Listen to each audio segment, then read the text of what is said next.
Pai nosso revolucionário, parceiro dos pobres, Deus dos oprimidos. Pai nosso... Você está ouvindo mais um episódio do Ágora Podcast.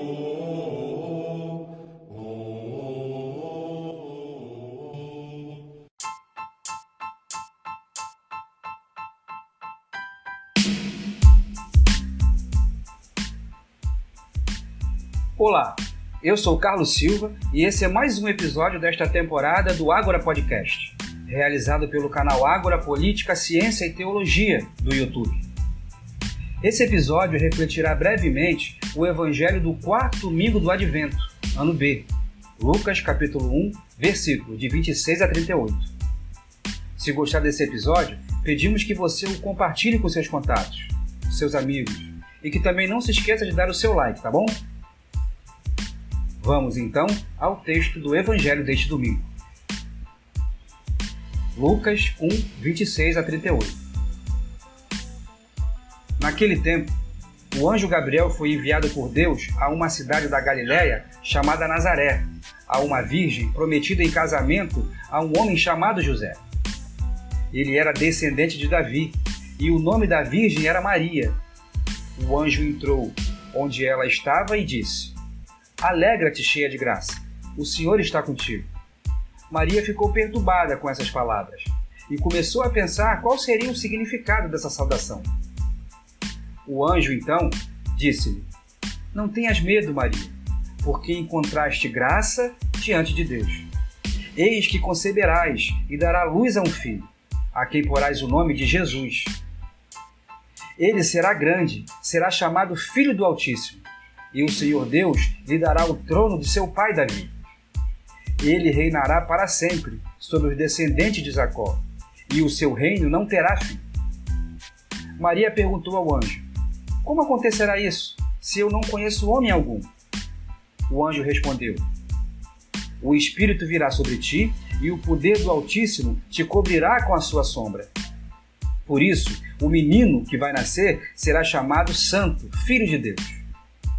Também Isabel, tua parenta, concebeu um filho na velhice.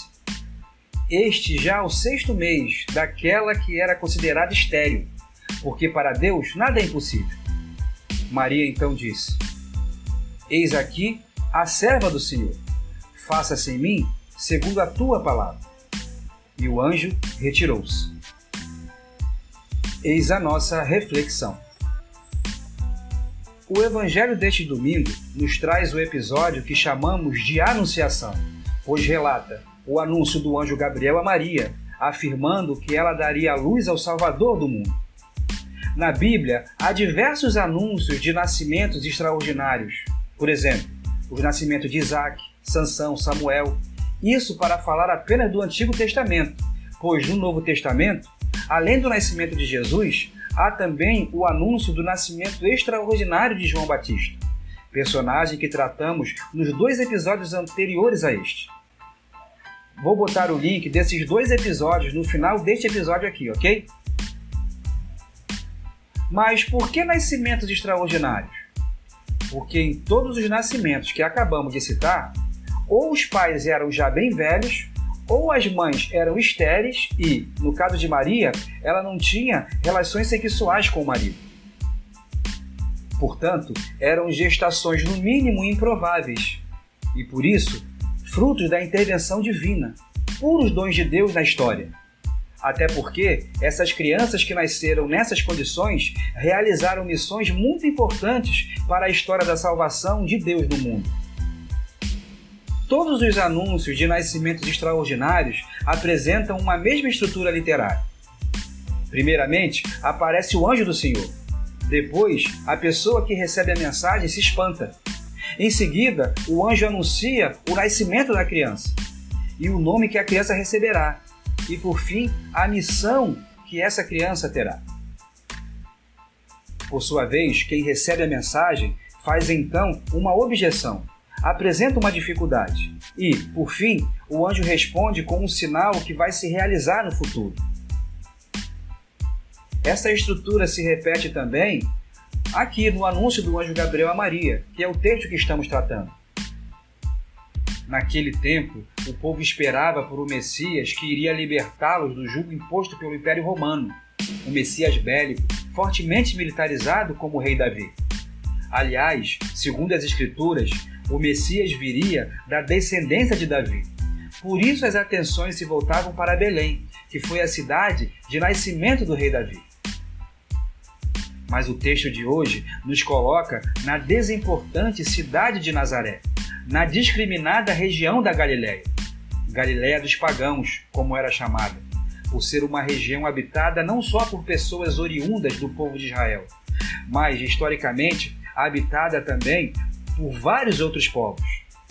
A imbecilidade de uma suposta pureza racial, de uma forma ou de outra, sempre assolou a nossa história e, infelizmente, continua assolando.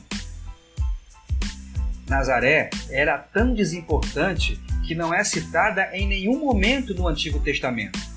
O apóstolo Natanael chega a zombar dessa cidadezinha. Pode vir alguma coisa boa de Nazaré? João, capítulo 1, versículo 46. E é a uma moradora desse lugarejo sem importância que Deus envia seu anjo para anunciar que dela o Messias que tanto esperavam iria nascer. Ao destacar o fato de Maria ser virgem, o texto coloca Maria numa posição de desprestígio ainda maior, pois isso significava que ela não havia exercido seu importantíssimo papel naquela sociedade de gerar descendência. A virgindade naquele tempo não era algo benquisto como se tornou depois. Na negociação que ocorre entre Maria, representante da humanidade, e o anjo Gabriel, representante de Deus, Maria entende sua pequenez e por isso enaltece o poderoso que nela, pequenina, fez maravilhas. Lucas, capítulo 1, versículo 49. Deus poderia escolher um grande da terra para realizar a sua obra de salvação, mas escolheu Maria, uma pequenina, pobre econômica e socialmente, porque Deus está sempre ao lado dos pequeninos da terra. A missão confiada a Maria foi a de gerar o Salvador do mundo, o Messias esperado. Então, ela aceitou ser coberta com a sombra do Espírito de Deus. Como o povo de Israel, foi coberto pela nuvem que os guiava no deserto para sinalizar sua presença entre eles. Conferir Êxodo, capítulo 13, versículo 21. Cumprindo essa importantíssima missão, Maria passa a ser um sinal de esperança para todos os pequeninos da terra, para os pobres, para os oprimidos e marginalizados, que passam a se alegrar com a perspectiva de libertação do jugo ou dos jugos impostos pelos opressores e pelos sistemas de opressão do mundo, tendo em vista a instauração do reino de Deus. Quando Maria dá o seu sim, ela mostra que sua objeção foi apenas uma maneira de mostrar que ela não sabia como iria cumprir a vontade de Deus em sua vida, embora quisesse muito cumpri-la. Foi por isso que Maria perguntou ao anjo: como acontecerá isso, se eu não conheço homem algum? Versículo 34.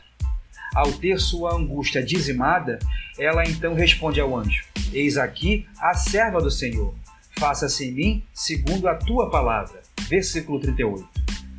Ao contrário dos outros reis de Israel, Maria compreendeu o projeto do reino de Deus.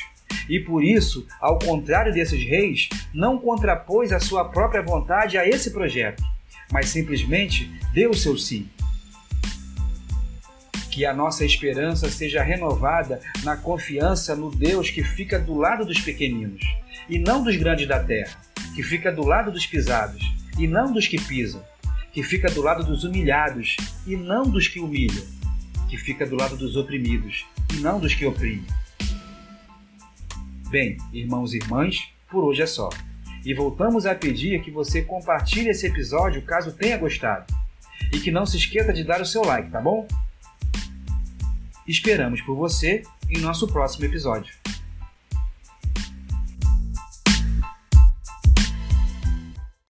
Pai nosso revolucionário, parceiro dos pobres, Deus dos oprimidos. Pai nosso... Você ouviu mais um episódio do Ágora Podcast.